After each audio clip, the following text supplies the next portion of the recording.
नमस्कार, आप सभी का स्वागत है और मैं आपका बहुत बहुत शुक्रगुजार हूं क्योंकि आपकी ही बदौलत आज हम अपने पहले पड़ाव यानी 10वें एपिसोड पर पहुंच गए।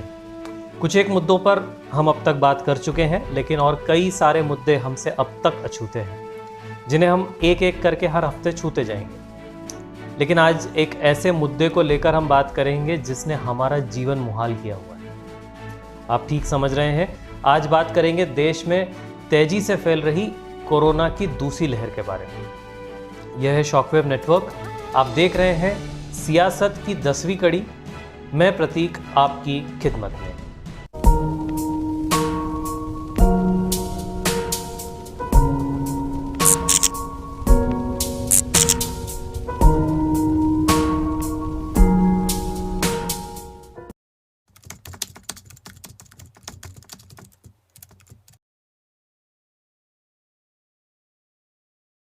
दोस्तों, कार्यक्रम आगे बढ़ाएं इससे पहले आपको एक दृश्य दिखाना चाहते हैं। यह तस्वीर है लखनऊ के बैकुंठ धाम शमशान की। आप देख रहे हैं किस तरह चिताओं का समूह यहाँ पर देखा जा सकता है। यह तस्वीर वाकई दिल दहला देने वाली है। ऐसी ही तस्वीर देश के कई हिस्सों से आ रही है। पिछले साल जो हुआ था वो एक हादसा था जो हम पर थोपा गया था, जिसमें हम किसी और पर दोष मढ़ सकते थे। हमने चीन को दोष दिया, हमने सरकार को दोष दिया, कभी प्रधानमंत्री को, कभी मुख्यमंत्री को दोष दिया। लॉकडाउन लगाने के लिए कोसा तो लॉकडाउन खोलने के लिए भी कोस दिया। सब कुछ किया, लेकिन वो नहीं किया जिसकी सबसे ज़्यादा ज़रूरत थी। हमने सीखा नहीं, ना औरों की गलतियों से, ना ही खुद की गलतियों से। इसलिए कहता हूँ कि जो पिछले साल हुआ था वो हादसा था, लेकिन इस साल जो कुछ हो रहा है वो पूरी तरह हमारी लापरवाही और अनुशासनहीनता का परिणाम। कोरोना का प्रभाव कुछ कम हुआ था। सरकार ने हमें कुछ रियायतें दी ताकि हम अपने काम धंधों को फिर से पुनर्जीवित कर सकें। कोरोना काल में कुछ व्यवसाय ठीक से चले, जैसे दवाइयाँ, किराना, डेयरी, सब्जियाँ, लेकिन कई और व्यवसाय गिरते चले गए, जैसे गिफ्ट शॉप्स, स्टेशनरी, हार्डवेयर, कपड़े। लेकिन जैसे जैसे अनलॉक शुरू हुआ, हम चाहते तो अनुशासन के साथ अपने व्यवसायों को चला सकते थे, लेकिन हमने ऐसा नहीं किया। हमने अपनी इस रियायत को संपूर्ण आज़ादी की तरह इस्तेमाल करना शुरू कर दिया। हम सब जानते थे कि यह वायरस मुंह और नाक के रास्ते शरीर में प्रवेश करता है। फिर भी एक मास्क पहनने के लिए हमने कितने बहाने खड़े किए। मास्क से आज़ादी जैसे नादानी से भरे आंदोलन चलाए। सैनिटाइज़र जिसका काम कीटाणुओं को मारना है, ये हम सबको पता है, लेकिन इस्तेमाल नहीं करेंगे। क्यों? क्योंकि यह साजिश है। किसकी है नहीं पता, लेकिन हमारे अपने जब संकट में होते हैं तो फिर ये सारी साजिश वाली थ्योरी को अलग फेंक कर आप मास्क भी लगाओगे और सैनिटाइज भी करोगे। बड़े बड़े अस्पताल लाखों का खर्चा करवा के भी फिर फाइनल सेटलमेंट के नाम पर हमारे अपनों की बॉडी रोक लेते हैं। साधारण 3400 रुपये में मिलने वाली रेमडेसिविर को कुछ लोग 16,000 में बेच रहे हैं।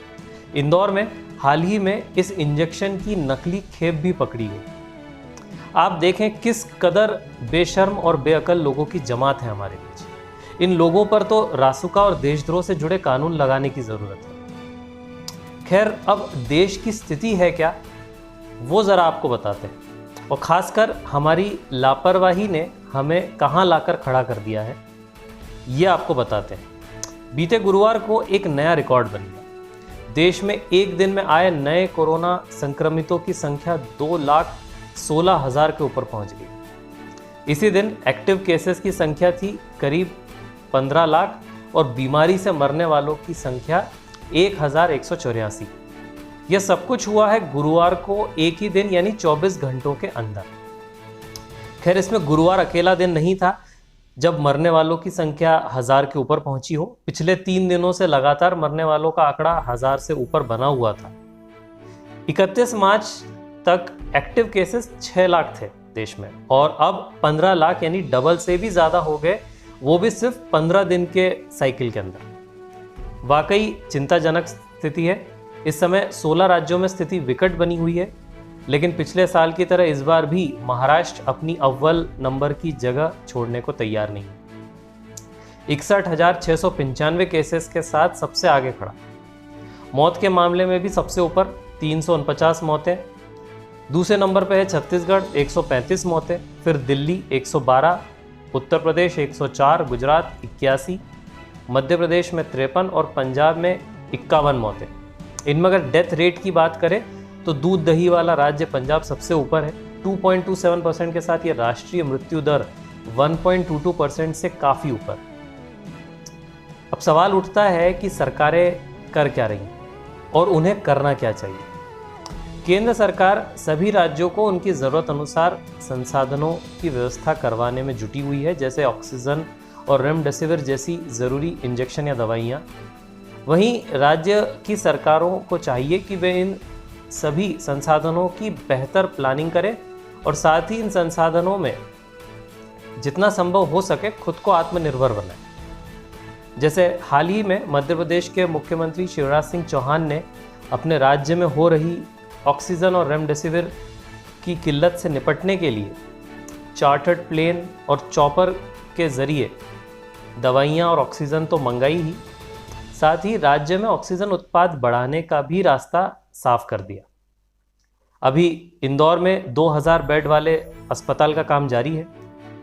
वहीं बीते साल विपक्ष ने जिस पीएम केयर फंड पर कई सवाल उठाए, उस फंड से अब भारत विदेश से करीब 50,000 मैट्रिक टन ऑक्सीजन आयात करने वाला है और साथ ही शुरुआती दौर में करीब 100 अस्पतालों में ऑक्सीजन प्लांट लगाने की योजना भी बना रहा है। उत्तर प्रदेश सरकार ने भी लखनऊ में 1000 बेड का नया अस्पताल स्थापित करने का काम शुरू कर दिया है। तो कुल मिला के सरकारें अपनी क्षमता अनुसार जितना कर सकती हैं कर रही हैं, कुछ कम कुछ ज़्यादा। अब बस हमारे ऊपर है कि हम खुद को जितना बचा के सुरक्षित रख सकें उतना रखें, अस्पतालों से जितना हो सके दूर ही रहें, भीड़ भाड़ वाले स्थानों से दूर रहें, अपने हाथों को साफ रखें। इसके लिए आप साबुन या सैनिटाइज़र अपनी सुविधा अनुसार इस्तेमाल कर सकते हैं। हालांकि उत्तराखंड सरकार ने इसी बीच एक बड़े खतरे को न्योता दे दिया। वहां हो रहे कुंभ के मेले ने बहुत बड़ा खतरा पैदा कर दिया है। उत्तराखंड में इस वक्त हर 1.5 मिनट में एक नया कोरोना केस सामने आ रहा है। करीब 70 से ज़्यादा साधु संत संक्रमित हो चुके हैं और करीब 33 पुलिसकर्मी कोरोना पॉजिटिव पाए गए। वहीं कुंभ से लौटे मध्य प्रदेश के जबलपुर के नरसिंह मंदिर के महामंडलेश्वर स्वामी श्यामदेव की भी कोरोना से मृत्यु हो गई।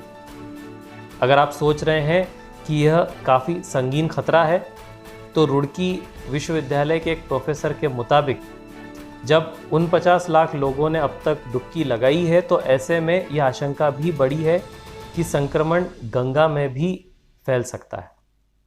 बनारस में BHU यानी बनारस हिंदू विश्वविद्यालय के एक प्रोफेसर ने भी कुछ दिनों तक श्रद्धालुओं को गंगा में स्नान से परहेज करने की सलाह दी। इन्हीं आशंकाओं के बीच प्रधानमंत्री ने इन अखाड़ों से कुंभ को अब प्रतीकात्मक रूप से ही मनाने की अपील की है।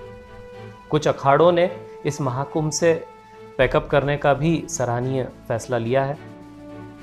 इनमें से एक है निरंजनी अखाड़ा, जो कि जूना अखाड़ा के बाद सबसे प्रभावशाली माना जाता है। इस अखाड़े को काफ़ी इंटेलेक्चुअल भी माना गया है, क्योंकि इसमें 70% से ज़्यादा डॉक्टर, प्रोफेसर, कुछ IIT तो कुछ IIM से पास आउट सदस्य हैं। खैर, निरंजनी अखाड़ा ने अपनी जिम्मेदारी को समझा, इस बात की हमें खुशी है। बस थोड़ी देर कर दी, क्योंकि इस अखाड़े के भी कई साधु संत संक्रमित हो चुके हैं।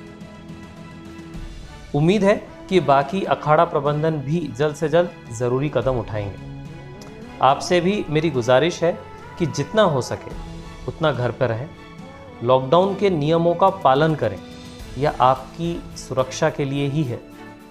एक स्वस्थ खुशहाल भारत की उम्मीद के साथ आपसे इजाज़त लेते हैं। हमसे हमारे सोशल मीडिया हैंडल्स के जरिए जुड़िए, अपने ख्याल साझा कीजिए। YouTube पर अगर अब तक सब्सक्राइब नहीं किया है तो जल्दी से सब्सक्राइब करिए। बने रहिए शॉकवेव नेटवर्क के साथ और देखते रहिए सियासत, मेरे यानी प्रतीक के साथ। अपना ख्याल रखें। जय हिंद।